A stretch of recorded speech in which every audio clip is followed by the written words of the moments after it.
Good evening.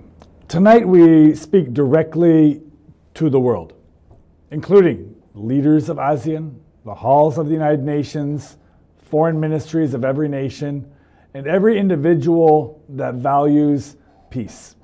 The fragile peace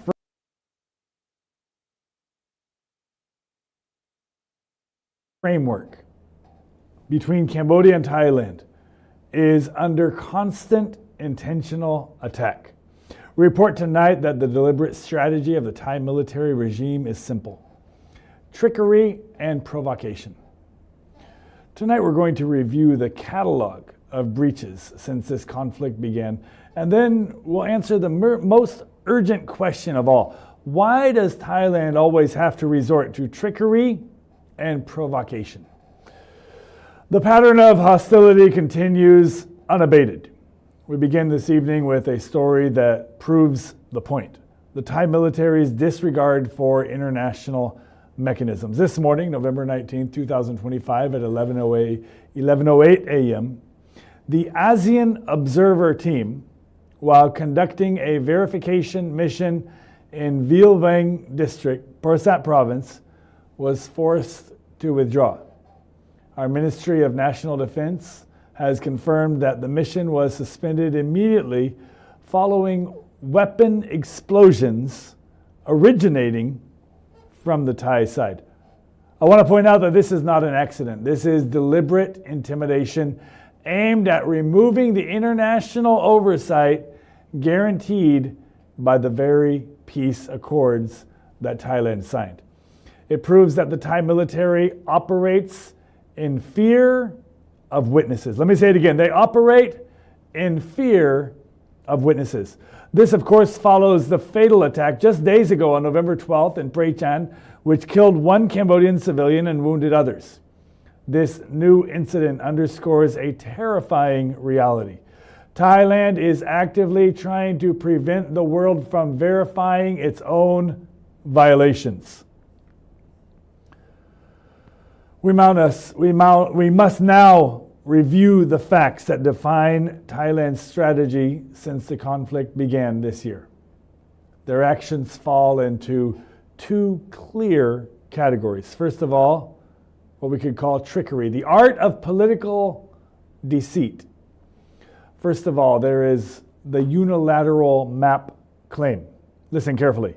Thailand has introduced and insists on using its own unilaterally produced 1 to 50,000 scale map, flagrantly disregarding treaties, the Franco-Siamese treaties, and the MOU 2000 treaty, which are an internationally recognized basis, the internationally recognized basis for demarcation.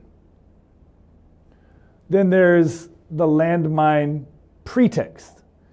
Thailand used a tragic landmine incident that injured their troops as a cynical, fabricated excuse to unilaterally suspend the Kuala Lumpur peace accord. They used this humanitarian tragedy of one of their soldiers walking through known minefields as a political weapon. Like I said, unfortunately, this is what we call trickery, the art of political deceit. Then there was the quote-unquote warning shot lie.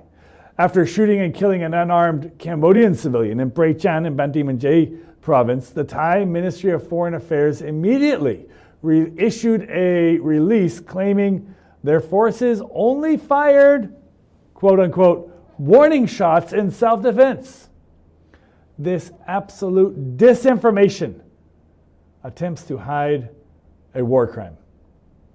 Then there's the bilateral trap.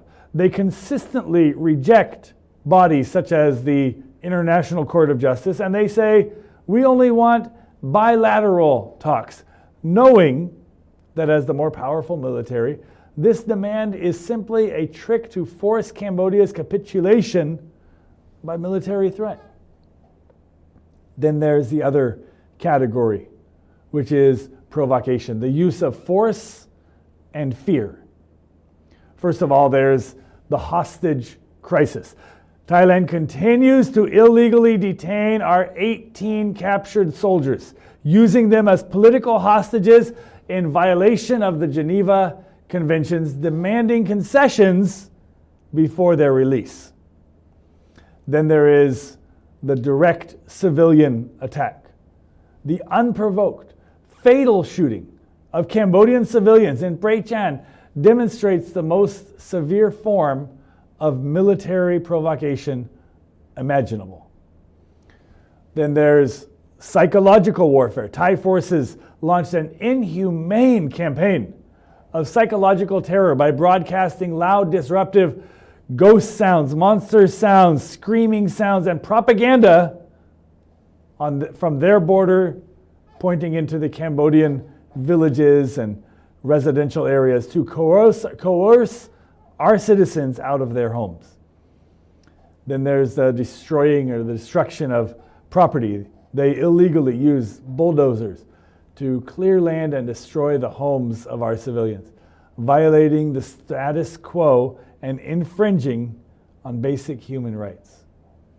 So the core question is, why the need for trickery? Why does a nation that promotes itself as a civilized regional power always have to resort to trickery and provocation? The answer lies not in their strength, but in their weakness, a fundamental instability rooted in politics, history, and culture.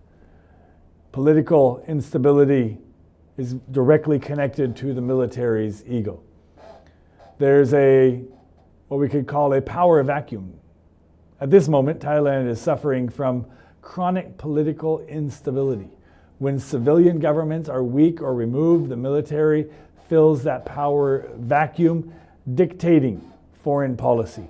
This creates external crises to protect domestic strength and justify the military's massive budget. And then, of course, there's consolidating power. It's been confirmed that this escalation at the border is strategically timed to project strength and to deflect attention from internal political struggles. The military needs conflict to validate its supreme interventionist role in Thai governance.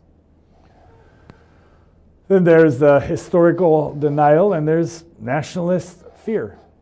First of all, the refusal of the recognition of the International Court of Justice. Thailand's history is marked by the failure to accept the 1962 ICJ ruling on Prey Vihia Temple.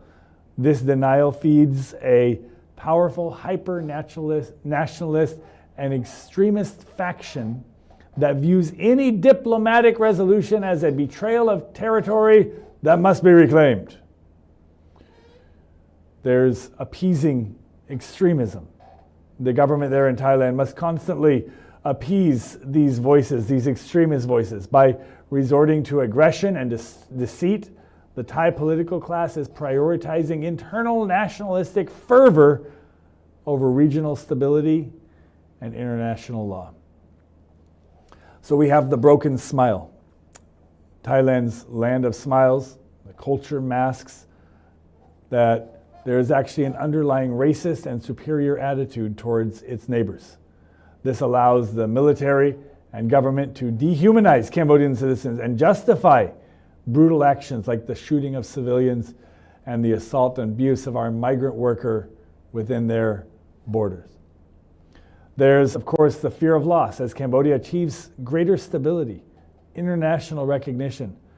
Thailand perceives a loss of regional prestige.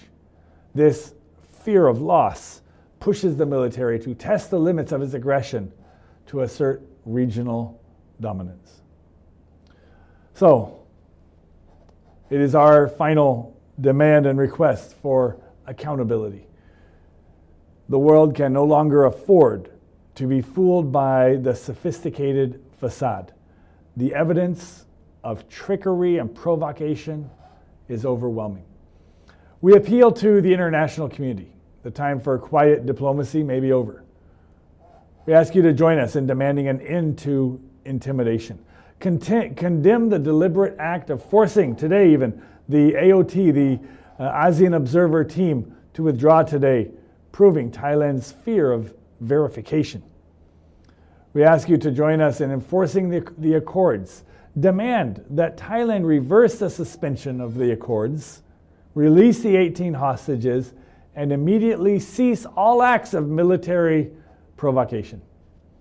And we ask you to intervene now. The stability of Southeast Asia depends on the world recognizing that the Thai regime is collapsing under its political chaos. We need you to hold them accountable, lest fear be irrevocably lost. And that's all for tonight. We thank you for joining us, wherever you may be around the world. Thank you for joining us in our quest for peace and our pursuit for peace. And just like we always say in Cambodia, Akun Santapip, thank you, peace. This has become the national motto of Cambodia, and we ask you to join us in helping us maintain the peace and prosperity that has been so cherished here in Cambodian culture. Thank you, and we'll talk to you again soon.